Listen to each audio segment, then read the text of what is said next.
فيصل يوسف بردفكي فرمي أنا كسيج قامش لو ميفاني من كاك فيصل بخير هاتي من حسكر هالوسطى أنا كسيل هم بريفان إيرشين تركي بزانبهم هالوسطى وتشيه سپاس کاک دلبی لپیشیاوی ام بريجي ام چون بنكونا قرباني شهدائي کو كتن بونا قرباني اوي اللي خصني ما سرساغي جوار خص دوباره جارك دي سرساغي جوا شهداء ركن هيفي روجيتي جارك دي راسي تشتي ولو نون يعني ما يعني اب ايريشي قد بن نايرونا اف چند صالة اب ايريشت بن وهر وقتي هالوستا انجومني هبو يعني الهمبر با ايريشا مثلا بري ايريشي تركاجي كيفنجي وقتي جو شورشا سوري دست بيبو بو مسألة لشكري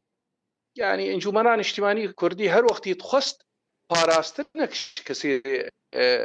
سفير ربي يعني نبي يعني كسي سفير قرباني بريجي حتى مهادها وبري هر وقتي امسر سكنين ما قوتيه مثلا كسي سفيل وتشتيقوا خدمه گزاريه جوارت كي هاجر كهرباء هاجر غاز هاجر تختوري الجمع ام دجي ويت سكنون ام بيرن نمقبوله ابدا وهر هاجي ما داخياني بيدر خصنا وايروجي ام بيرن اف مساله افي جوهات اللي خصنا بدي شنك زرر بو الجمة نمقبولة ام دبينن تشتكي خرابة تشتكي نباشة يعني دقيه كس يعني اف كسيغو حيستري وخيني زاروكي واتبلي هفت بن ام بوارد سكنن وام دنگي خود جهنن چكسكي جو مافي مروفا جو في مسألة ريكي جيربيني جار سليكي جيربكي بردوام نبي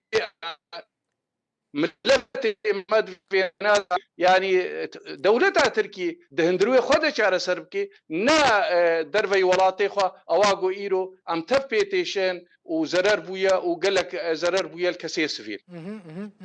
والسربان إيرشان تو آلين ناف دولتي تو ولات آقادار كرن وتنامج يعني ام تجاري جاراغو ما باليوزين اف دولتي ديتنا فيزيائي يعني وكي ديجي ام تيكلداري هفن هر وقتي مسألة شاوة ام كهربن خلقي خو بباريزن كسي خوي سفير بباريزن جو نبنى قرباني جناكوكيش ألمانا رج إنجليزا هر وقت يوم تخازن باراستنك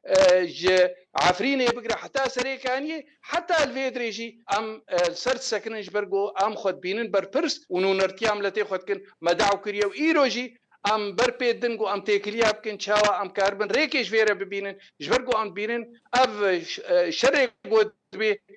نشر سريكا قاسم لتي زرع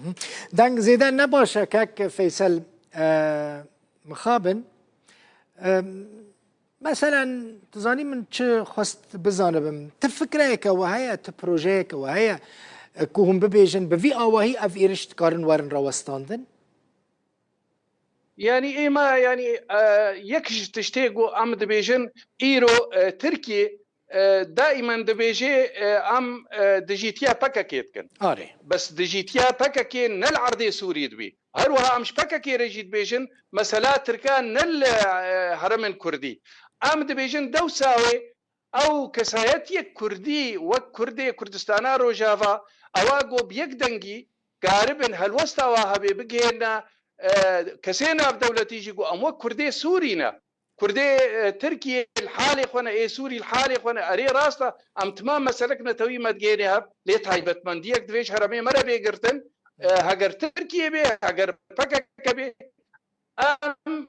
في مسألة ام كاربن دنك كاربن بي دنجي خوب جينن فاكسي جو ايرو امريكان روس جي جول فيدي جو ام دعويلو هابكن باراستنا كي كسي سفيرة حتى ايرو تركي او وي ادعاء بيتكي لتفليولوجي ام بيجن ابدا نابي سبب او كسي افي سفير ايرو تينا اللي خستن وزررت جيوانا السربان ايرشان قد تبي وانديد نافرا و فايدة تشيبون جهم خابنية يعني هر وقتي ما جو وما دنگي خوغهاند او كسي گو عبديريا دان وستاني نابينا ما بيدي دتكرن انه ام دبينين دوي قوناغا قالك جرينجي اواغو ايرو سوري تيرا درباست بي او دان وستاني گو ما عبديريا امريكانا وحازريا مظلوم جرانتيا ام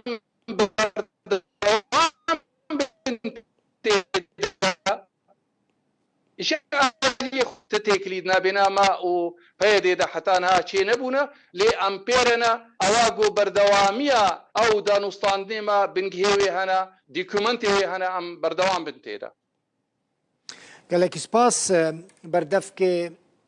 أنا كسي فيصل يوسف جاي قامشلو لقلم بوي قال لك سباس من حست كر دريج بكم كاك فيصل لي هردما كنت داخل في إنترنت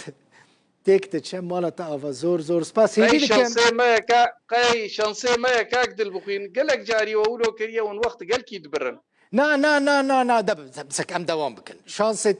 شانسي تاش حموش شانسي سياسة مدار دن باشتره باور بكج من